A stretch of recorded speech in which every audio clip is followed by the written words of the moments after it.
Baiklah, pada video kali ini kami akan menjelaskan isi dari portofolio kami. Yang pertama adalah mengenai sudut pusat dan sudut keliling.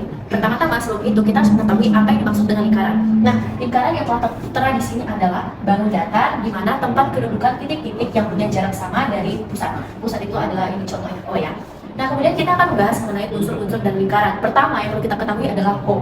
O di sini adalah titik pusat. Nah, ini dia. O adalah titik pusat di mana titiknya itu berada di tengah-tengah lingkaran.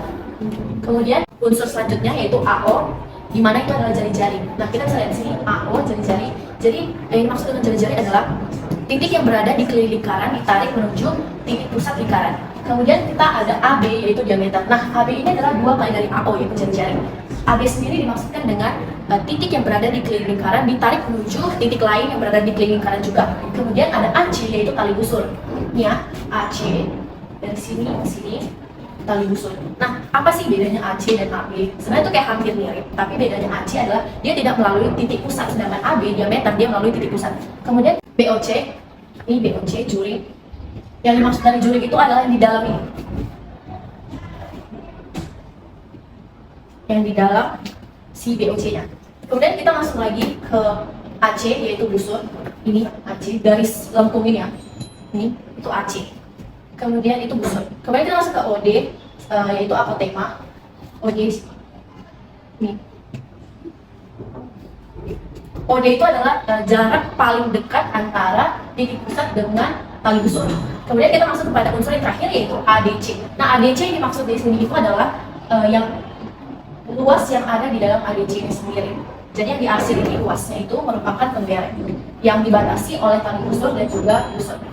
Oke, sekarang kita akan masuk kepada pembahasan selanjutnya yaitu sudut pusat dan sudut keliling. Nah, pertama kita akan bahas sudut pusat dan sudut keliling terlebih dahulu.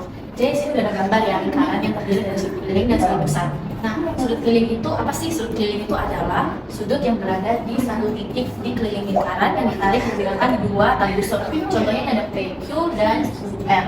Nah, kemudian kita akan masuk kepada penjelasan mengenai sudut pusat. Nah, sudut pusat itu adalah sudut yang berada di titik pusat lingkaran yang ditarik dengan menggunakan 2 jari-jari.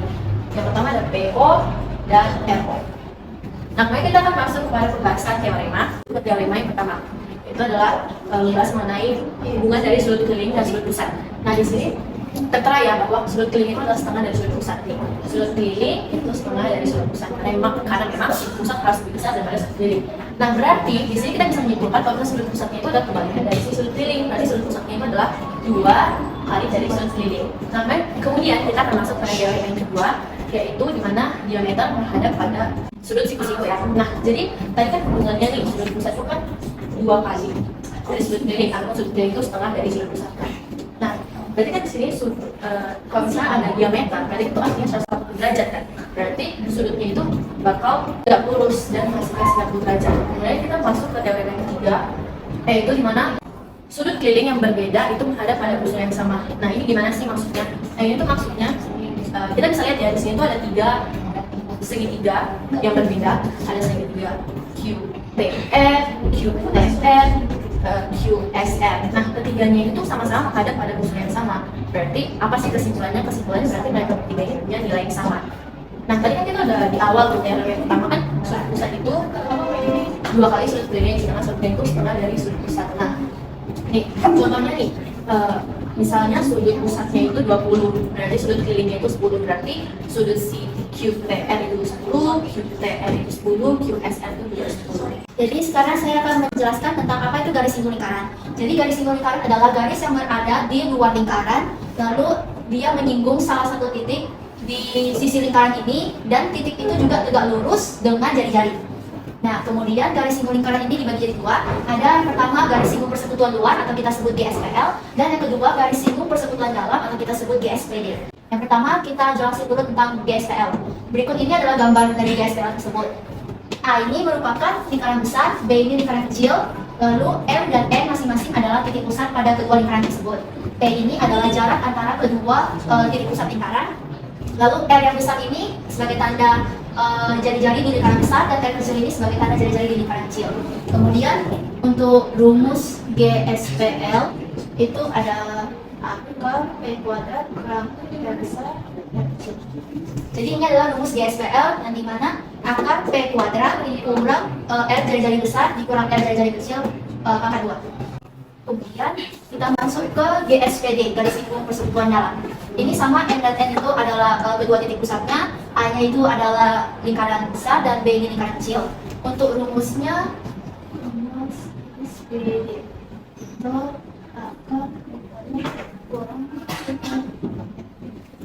untuk rumus GSPD yaitu akar P kuadrat kurang R jari-jari besar tambah R jari-jari kecil di kuadrat. Jadi perbedaan GSPL sama GSPD hanya GSPL itu dikurang sedangkan GSPD itu ditambah. Kemudian untuk contoh penerapan garis singgung ini tertulis di sini yaitu seperti contohnya kita menggunakan tali pada rantai sepeda dan juga tali katrol pada sumur.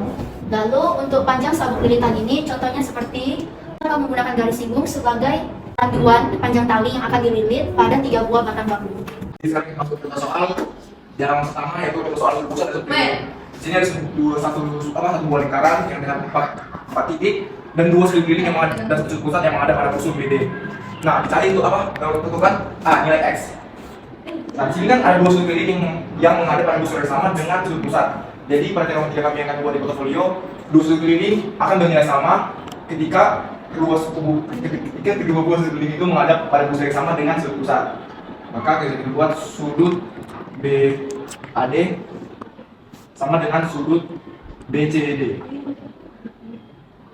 Nah, sudut BAD itu ada 3x tambah 10 sama dengan sudut BCD itu ada 70 derajat.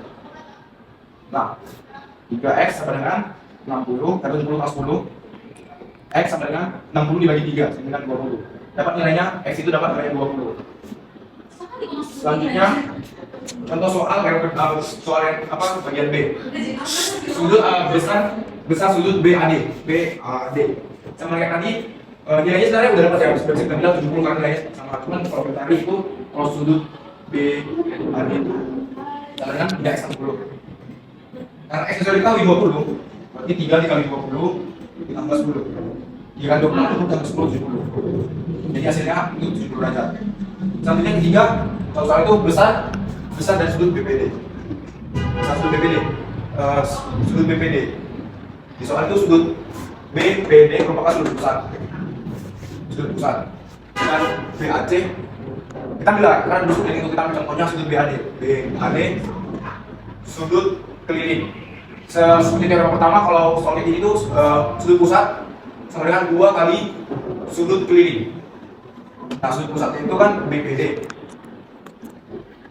Sudut keliling itu sudut BAD.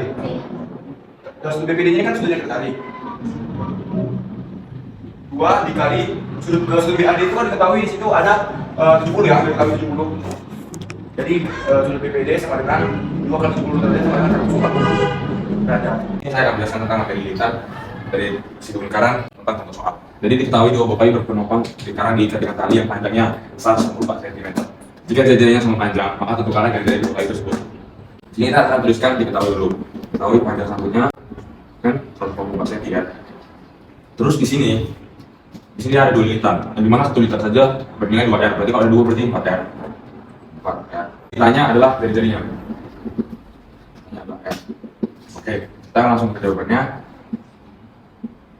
Seperti rumusnya 2R ditambah 2πr. Di sini kita akan masukkan misalnya tadi ini ada P-nya di sini. Ada 2 ya. Di sini P-nya akan dimasukkan yang ini 124 ditambah 4R ditambah 2 3,14. Kita pakai 3,14 R. Terus dari sini kita tambahkan lagi. Ini buat 2 dikali 3,14 jadi 6,8. Ini akan langsung kita tambahkan, jadi 124 10,8 R. Nah, makanya karena kita pisahin, kita tidak teruskan dari 10,8 ini sehingga menjadi R dengan 144 dibagi 10,8. Kira-kira jawabannya adalah 14,000.